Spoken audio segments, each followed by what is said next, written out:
अक्ल की दाढ़ आना एक जुमला लगता है, लेकिन वास्तव में एक दाढ़ ऐसी होती है जिसे अक्ल की दाढ़ कही जाती है। क्या वास्तव में इस दाढ़ का संबंध अक्ल से या इसकी कहानी कुछ और है? यह दाढ़ अन्य दांतों से कितनी अलग होती है? इसका मानव विकास के साथ अपना खास इतिहास है। अक्ल की दाढ़ खास तरह के दांत होते हैं जो जल्दी नहीं निकलते हैं, बचपन में नहीं निकलते हैं।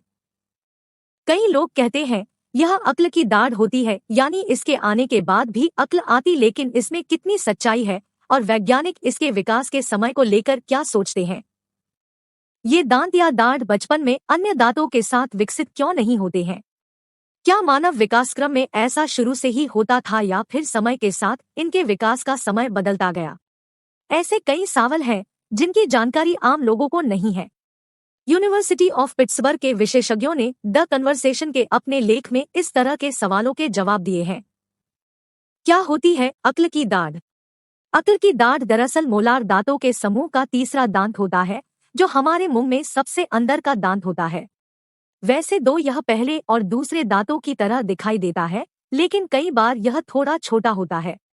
ये दांत सबसे आखिर में आते हैं और करीब 17 से 25 साल की उम्र में निकलते हैं, जब इंसान बड़ा और समझदार हो जाता है। पूर्वजों से संबंध।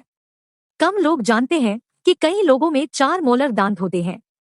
इनका अपना इतिहास है और इनका संबंध हमारे पूर्वजों और उनके संबंधियों, बंदरों, गोरिल्ला और चिंपांजियों से भी है, और इन सभी में अक्ल की दाढ़ होती है। कुछ लाख साल पहले मानव के पूर्वजों का जबड़ा लंबा हुआ करता था और दांत भी बड़े हुआ करते थे। समय के साथ दांतों में बदलाव आए और बदलाव का असर अक्ल की दाढ़ के दांतों पर भी हुआ था। करीब 30 से 40 साल पहले ऑस्ट्रेलियोपिथेकस अफारेंसिस जैसे मानव के शुरुआती पूर्वज का जबड़ा काफी बड़ा और मोटा होता था। उनके मोटे एनेमल के साथ 3 बड़े मोलर दांत होते थे और जीवाश्म दर्शाते हैं इनकी चबाने की क्षमता बहुत ही शक्तिशाली थे। शोध बताते हैं कि मानव पूर्वजरी कच्चा मांस और पेड़े पौधों के हिस्से खाते थे जिन्हें चबाना बहुत मुश्किल हुआ करता था, जबकि आज के भोजन बहुत ही नरम होते हैं। इससे हुआ यह है कि पिछले कुछ हजार सालों से नरम पका हुआ और आसानी से चबाने वाले भोजन के कारण दांतों को चबाने में कम ताकत लगने लगी है, और इसके नतीजे में विकास प्रक्रिया में इंसान का जबड़ा छोटा होता चला गया। और स्थिति यह होती गई कि वह दांत आने में और ज्यादा वक्त लगने लगा, जब तक कि जबड़ा उम्र के साथ बड़ा होकर उस मोलर के तैयार ना हो जाए। लाखों सालों में धीरे धीरे हुए इन बदलावों में तीसरे मोलर यानी अक्ल की दाढ़ वाले दांत की वह अहमियत नहीं रही जो हुआ करती थी। आज दुनिया के 1/4 इंसानों में एक मोलर दांत पूरी तरह से गायब है या वे कभी बने ही नहीं, जबकि कुछ लोगों में यह कभी कभी उग आता है।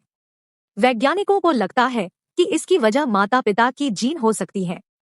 कुछ वैज्ञानिकों का मानना है कि अक्ल की दाढ़ का यानी मोलर दांत का ना होना आधुनिक छोटे जबड़े वाले इंसानों के लिए फायदेमंद है, क्योंकि छोटे जबड़े में कम दांत आसानी से फिट हो सकते हैं। कई बार जगह कम होने के कारण अक्ल की दाढ़ वाला दांत जबड़े की हड्डी के अंदर फंस जाता है और पूरी तरह से बाहर नहीं आ पाता है और उसका कुछ हिस्सा ही निकल आता है। कई बार तो यह भी देखने में आता है कि मोलर दांत दुनिया में कई लोगों को तकलीफ भी देता है और वे उसे दांत के डॉक्टर से निकलवा भी देते हैं। लेकिन यह साफ है कि इस दांत का अक्ल आने से कोई संबंध नहीं है।